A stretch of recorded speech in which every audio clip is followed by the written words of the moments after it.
Welcome back. You tuned into Inspired Afternoons with me, your host Mariam Mia, and now we're speaking food labeling.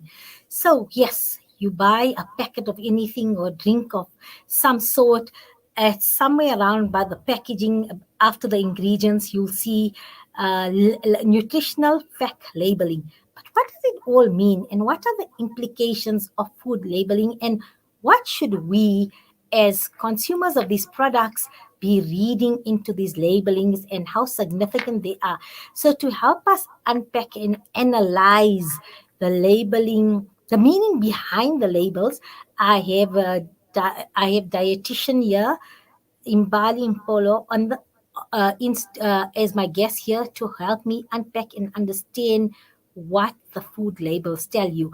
Good afternoon, Mbali, and welcome to Inspired Afternoons here on Salam Media. Good afternoon, Mariam. Thank you so much for having me this afternoon. Thank you, Mbali. So, every time we buy almost every product, there is a label there, nutritional information, and it tells us. But what does it tell us? And also the fact that I think South Africa, we are quite progressive in terms of the laws regarding food labeling. So, if you buy any food product, is it the law that it needs to have the food labeling on there, or is that just a courtesy? Is it law, legislation, or just a courtesy by the manufacturer? So the food labeling or the food labels, what's written on the food products that we buy as consumers, is definitely regulated by the Food Labeling Act. So it is not courtesy in any way.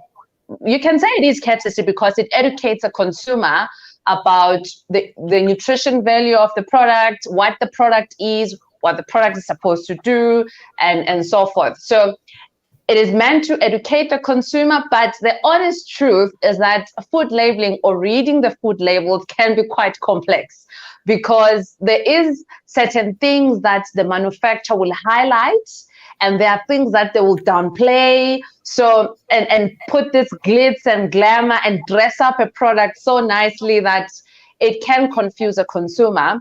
But if a consumer is equipped and they know how to read the food labels, it can actually be quite a useful tool, the whole food labeling, from the ingredients list to the nutritional information panel, to the front of the product, the information that is stated there. So it is, food labeling is important, and it is regulated. Or shall I say, there is a regulation around it, but the manufacturer knows how to play around with words and still be on the good side of the law, if I can put it like that.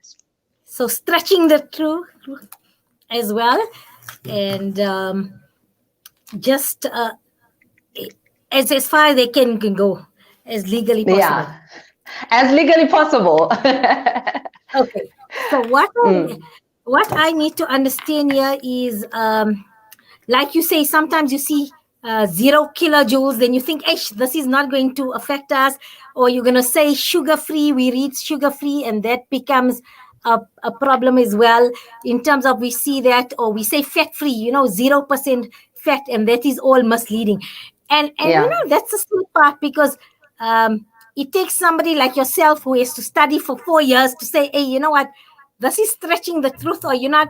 They're walking a very fine line here, and they're trying to mislead the consumer here and there. So what I want to do is, can you break it down for us? Because I know most food labeling has 4 main things there. They'll have servings, calorie, nutrients, and then your daily intake of feed value, your DV, in terms of percentage, because I think those are the 4 standard ones that you see across. And then some might add the vitamin intake of your recommended daily vitamin intake. But always I see, are those the 4 standard ones, or are they more to add? Pretty much those are the 4 standard ones. So when it comes to the serving size, I'm going to tell your viewers that it is very important to note that a manufacturer will say, this is the serving size. So say, for example, muesli, they will put there, the serving size is 40 grams, which is about half a cup. But a consumer, the actual serving size, so what they will actually end up eating, might be 1.5 cups. So if the serving size on the label says that, per serving you are getting 5 grams of sugar, which is pretty much a teaspoon of sugar. Now what you'll end up eating is not that teaspoon, is now 3 times that, because you've eaten 3 times the serving size. So in my point of view, or my professional opinion, I think it's important to sort of not use the serving size as a way of analyzing the product, but rather use the 100 gram, because when we look into per 100 gram, you are able to then use the standard measure and say, okay, for example, if you want to compare now 2 brands, both selling muesli, you have to compare them per 100 gram, because the serving size that a manufacturer will put is not the same. So that's what that's the thing about the serving size. It can confuse a consumer quite significantly if you're not, sure in a sense of how much did you actually end up eating. The other thing that also you'll find is a nutritional panel. So the nutritional panel on top obviously has a serving size, but then it has calories. And as you were saying, I mean, the product will say 0 calories, or whatever the case is. In South Africa, the South African products, it's the energy, what we call calories, is actually written in kilojoules, not in calories. Some are starting to be in both kilojoules and calories, but by the South African law or the regulations, they have to be in kilojoules. So then the apps that we use to track our food are in calories. And to get a consumer to stand in the middle of the shop and try to compare kilojoules and calories and think of the conversion can be quite complex. So I can also say that focus on the macronutrients, like your carbohydrate, particularly look at the added sugar. How much is actually the added sugar per 100 gram? The second thing, look at the protein. I mean, if it's a protein-rich food, like for example, you're buying a product that is egg-based, you are expecting it to be like protein type of rich food. So look in the protein. Is it like at least 10 grams? Because good protein food or rich foods would be like 10 grams or more per 100 gram, or sometimes like 7 grams, depending on how much they've added there. And the third thing that you have to look into is the fat.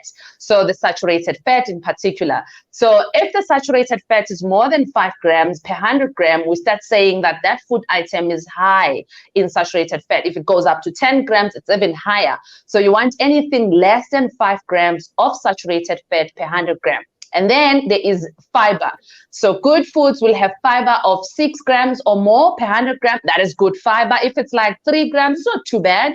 So pretty much your cereals, you want them to be like around about 5-6 grams of fiber per 100 gram. And then lastly, which many people do not pay attention to, is the sodium. So sodium, we are a country that has got high statistics of high blood pressure, stroke, and heart-related diseases. You want to make sure we pay attention to our sodium. So we're looking at 120 milligrams of sodium per 100 gram. So those are pretty much what you need to focus on, those type of things. I mean, in terms of your NRV percentage or RDA, depending on what they put between the two, yes, you can focus on them, but I think it gets complex and much more complicated. So in my opinion, it is there. If you have mastered the main core macronutrients, you don't have to worry about the micronutrients, your percentage NRV, because you don't know. Normally, then you'll have to go back and refer and say, okay, it says that this product is giving me 11% of calcium. How much calcium am I supposed to eat for it to make sense? So yeah, and then the other important thing is the ingredients list. So the trick there is that the ingredients are listed according to quantity, from the highest to lowest. So we often say if sugar, fat, and salt come up in the first 5 ingredients, there are many words that they use to describe sugar, many words that are used to describe fat, as much as many words are used to describe salt. But look for dextrose, glucose, or sodium.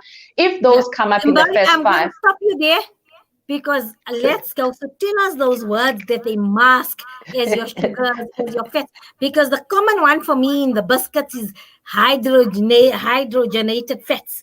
So let's unpack. Let's focus on those hydrogenated fats, because most of your biscuits has this hydrogenated fats. So what is hydrogenated fats?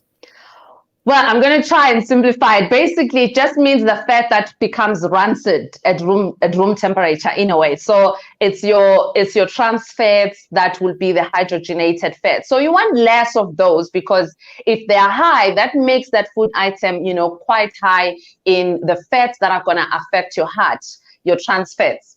So hydrogenated fats, or sometimes they call it palm kernel oil or Yes, palm that's the kernel one. fat. So it's palm kernel oil from the palm tree that they source the kernel oil. Yes. So the And how palm kernel oil is from the palm tree, and it mimics. So palm kernel oil, you'll expect it to be like a plant oil, because I mean palm trees are a plant, but their nutritional structure, the palm kernel oil and your coconut oil, the nutritional structure is similar to that of saturated fat. So like your animal type of fats, it's high in what we call lauric acid, which means that they do become rancid at room temperature. So we want to limit those and rather, eat more of the plant fats, like those that remain liquid at room temperature. So like, avocado, or the seed-based oils, or the seed type of oils, those are the ones that we need to eat more of. So when you see those palm kernel oils and coconut oil or hydrogenated fat in a food product on the ingredients list, possibly or most probably on the nutritional analysis, you'll find that that food item is high in saturated fat. As I was explaining, that at least it needs to be less than 5 grams, or sometimes it can be 10 grams of saturated fat, but we want it to be at least less than 5 grams per 100 grams. Okay, and then we are going on to the sugars. So please tell us, what is sugar's master? So when it comes to the sugar, so sugar is normally listed below carbohydrates, and they will sometimes list it as added sugar or just sugar, which can be complicated and very confusing. For example, when you look into cow's milk is normally, the sugar will be listed as they will just say sugar. But the truth is that there's no added sugar in cow's milk. It's 100% lactose, which is a natural sugar. That confuses the consumer, because now they are saying, oh no, so much sugar. So it helps when the product, they are transparent, and they are saying it's not just the sugar, it's the added sugar. So you look for words like glucose, dextrose, sugar, the actual word sugar, date syrup, syrup. You look for anything that has to do with just like versions of glucose. Sometimes you find that it is glucose, corn syrup but as well. I'm just thinking now as corn syrup as well. I've seen something that's got corn syrup in it. Corn syrup, fructose syrup. Sometimes they will add anything syrup. If there's syrupy something there, that is added sugar. That you need to, from the ingredients list, then you start to say, okay, if those type of words are coming from the first 5 ingredients, then that food item, when you look up into the sugar on the nutritional analysis, you see that, per 100 gram, it's quite high. You find that sometimes it's 40 grams of sugar per 100 gram, 20 grams of sugar. And I often say, to make it easy for a consumer, think of it this way: 1 teaspoon of sugar is equivalent to 5 grams of sugar in actual weight. So then convert it into actual teaspoons of sugar. Then you find that a glass of a fizzy drink will have 9 teaspoons of sugar. Then obviously it will then alarm you and be like, oh, okay, now that's too much. Yeah. So the other thing I get confused, besides the food labeling, while we're on ingredients, why do manufacturers make our life so difficult with those damn E numbers? Excuse my language, because what's the point of the E number? Just tell us, what is it? So instead of this E number means this, why do they put those E numbers instead of the actual ingredient?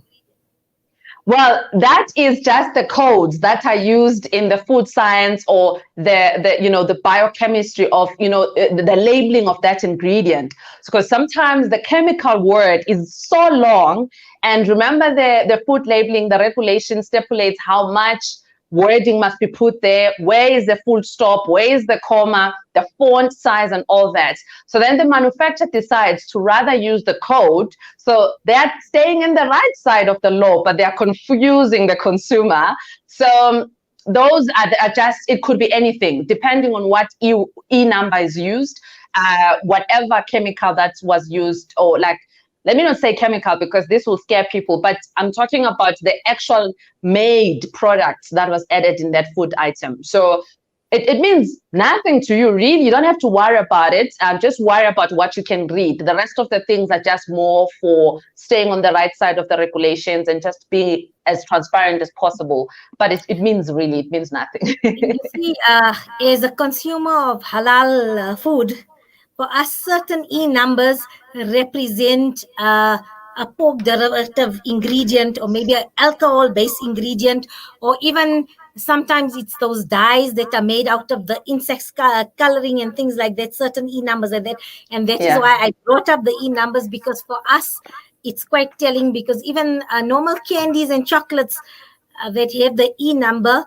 would be a derivative from pork, and that is problematic Mm. in terms of our dietary needs and Yeah. consumption. And that is why I said that E numbers causes problem for people who You have specific dietary concerns. That's why, yeah, as I was saying, even if you were to memorize all the E numbers that are against, the halal dietary restrictions, it would be quite a mission to buy. So my advice in that sense is that, then you go to the front of the product and actually now read it. Does it say halal? Normally, sometimes they put it even at the back. Obviously, there's a Absolutely. halal sign. Yeah, look out for those. And then you will know some, retailers that places where they are honoring, only the halal dietary restrictions, then you rather buy there because you know that, of course, they've double checked these E numbers. But if we were to sit and say this E numbers, it will be quite complex because it's just derivatives of certain things, as you were saying, dyes, or where did it come from? It could be just a drop of something that I've added there, and then they put an E number. But of course, that drop of something, if it's not halal, it will It's obviously not be contaminated, suitable for. yes. Yeah, so then a consumer needs to know where they buy their food, and if, of course, it's something that you really, really wanna eat, then normally the E numbers are now on the internet, so you can punch in an E number, and it will tell you what ingredient was used or which ingredient it is. Okay, like you say that. So tell me something. Are manufacturers becoming more transparent? Are they becoming more ethical in terms of listing ingredients as well as your nutrients and the food labeling? Do you get, because you know what? I personally would support manufacturers who are beginning to become more transparent, because you as a dietitian will tell us we are what we consume, and we Yeah, need to ensure that we become more conscientized and more aware yeah, ingredients that goes in the product. So it's no longer, I'm hungry and I just need grab things off the shelf with it. yeah. But you need to know what you're consuming, what you're putting in your body, because how your body performs and how you feel revitalized and energized is a lot to do with what you put into your body. So Yeah. our manufacturers are waking up to see that, you know what, actually, if we are ethical, if we are transparent, we're going to win over consumers' trust, and this is hence good marketing for us. Have they woken up to the reality? Well, manufacturers are now becoming much smarter in balancing the two. At the end of the day, making money, but being ethical in a way. Because I'll give you an example. Nowadays, you go to your shop, you find food products that have got a long list in the front. Gluten-free, vegan, da da da da da da. It's a long list. It's like when you are asking me, Mbali, tell me about yourself. And then I start saying to you, I'm not a doctor, I'm not a physiotherapist, I'm not a psychologist, I'm not a soccer player. I'm not telling you what I am, I'm telling you what I'm not. And the longer the list, the more convinced you are that it must be something important. Because so that's what they've done, is that they put the long list in the front and they're stating all these marketing things, organic, natural, vegan, to lure the consumer into buying. So yeah, they are being transparent, but also there is that element of just doing glitz and glam and dressing up the product to appeal to a consumer. And then should the regulator come and say, let's check if you're complying, they will still be complying somewhat, but they won't be 100% complying. So it depends on what product are we talking, but I can tell you now that as much as the consumer is thinking now they're smart, they've caught up with the manufacturer is a step ahead because they need to make money. So you just have to be aware of those things and listen and read and read and read, and then you start realizing that some things are necessary. That long list in the front is absolutely unnecessary because you still have to go to the back and actually see, okay, it says organic, but how much, what are we talking about sugar-wise? How much is the saturated fat? How much is the fiber here? How much is this? How much is that? How much is the sodium here? And yeah, so I often say to like if I'm talking about food labeling, is that we are smart. We think we've caught up to them, but they've gone a step ahead of us. Yes, I love what you say because I'm that person. I thought I'm smart now, and you know what puts you off the rails? It's when you read organic, you think, oh, this is good for my body, but organic is taking you out of because organic is just how it's grown. Yes. Organic is just how it's grown. Yes. So basically, the soil is organic afterwards, and especially if it's a cooked product. It doesn't mean after it's grown in this good place here, they haven't added unsavory things later. So, and I think what they throw you off because organic makes you think everything is wholesome. So basically, it primes your mind to think organic or no added sugars, and you think, oh wow, this is so good for me. Yeah, Or I vegan, love what you're saying. and I love what you're saying.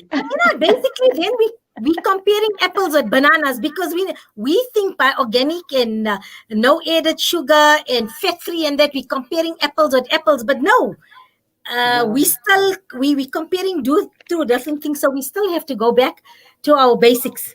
And thank you for telling me the front of the label is market speak. Basically, the front of the label is attracting me, buy me, buy me, buy me. It's market speak. I still need to go and check at the back of my label. Hence the back of the label, where all of what we do, the analysis and stuff like that, is in such small font, it puts you off. And the front of the label in such big, appealing fonts. So it is meant to do that. Just take me, put me in the trolley, go eat me, and don't worry about it. Don't worry about it. Take me out of the packet and throw away that packet. It's pointless. So we just have to be much more aware. And I like what you were saying. Organic is just basically the agricultural concept. It has nothing to do with the nutrition. So you still have to analyze. Natural still also has nothing to do with the nutrition. You still have to analyze and read the product and see what it has at the back. But I think on the positive side, with the advent of accessibility to the internet and product information, even before you go out and buy things, nutritional values are easy available. So if I want to buy a specific brand of baked bean, for instance, I can easily Google and I will find the nutritional values that I can search beforehand. So that's what I'm saying is we don't have to go, because really if you have to go there and read every label behind the pack, your shopping trip is going to take you 3 hours. Also, the fact is a safety concern because while you busy checking everything, the back, that guy is checking that, you know what, you very distracted. I can pull out your purse from your bag, or I can pickpocket something there, or I can easily pull your phone off. So, South Africa, we have many constraints and we have to plan our trips. And that is why I say it's always good to be forearmed and prepared. And in this case here, if you want to buy a whole lot of things, in your free time, you can just check, you know what, is this good for me? Is this good for me? I'm going to Mbali, the dietitian. She said, cut down this in my, take a low intake of the sodium in my diet, watch my fat in my diet, or watch the proteins in my diet.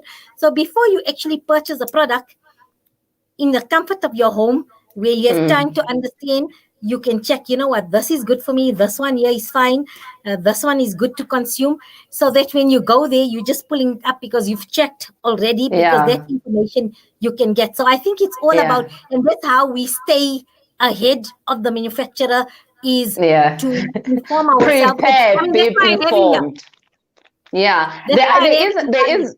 There is another quick one way that you can also do it. There is what we call a heart mark in South Africa. It's by the Heart and Stroke Foundation. So when you see that heart mark, it's a heart with a fork and a knife.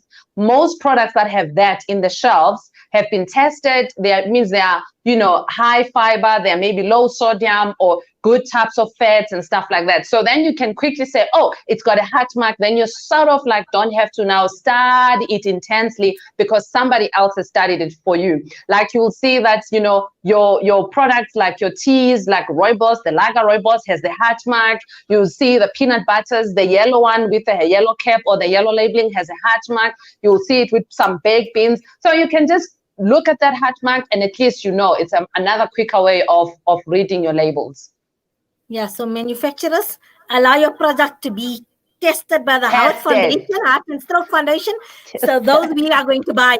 So please, it will be in your interest to do that. And then we'll know that really even your market speak. But you know what? My one take back, if I take anything back from there, is I'm going to see beyond all the flowery words, the big words that are calling me, buy me, buy me, buy me, because I need to see what's behind you. That's what counts. Yes, I like that. What's behind you, that's what counts. You can use this now on your clients here, and you'll remember. Actually, I'll pay you. I'll pay. So I love this. Mbali, you know what? Normally when I speak to dietitians, I'm really afraid, because you know what, I feel they're going to judge me that I'm not eating well or I'm not doing things, and I get afraid of yourself and your colleagues. But you're such a jolly person, and you've made us feel comfortable. We haven't been judged that, you know what, you're doing this and this is wrong and don't eat anything. You told us lovely how to find things and what products to check, and I so enjoyed this conversation and your jovial nature and your spirit in it. And thank you for being here on Inspired Afternoons on Salam Media. You really inspired us, and you've educated us. Now I think we're all going to go with a different mindset, and I think more than a different mindset, a greater awareness before we just pick up things, or before we get duped by those organic, fat-free, 0%, no added sugar beer. Now we know it's all market speak. It is, and let's keep it simple. But thank you so much. I also enjoyed the conversation. Keep it simple, everybody. Don't complicate it. All the glitz and glam is just there to confuse you. Thank you. It's been an absolute pleasure. Enjoy your afternoon and your evening, and may you always be protected under the mercy and protection of the Almighty. Thank you. A pleasure. And that was Mbali, dietitian Mbali, who says, keep it simple. And like I said, let's look at the back, not the front. It's what's behind that counts. Thanks so much. Let's go for a short break. When we get back, we're speaking to the young Stacey Through, who is doing major things international, both locally and internationally.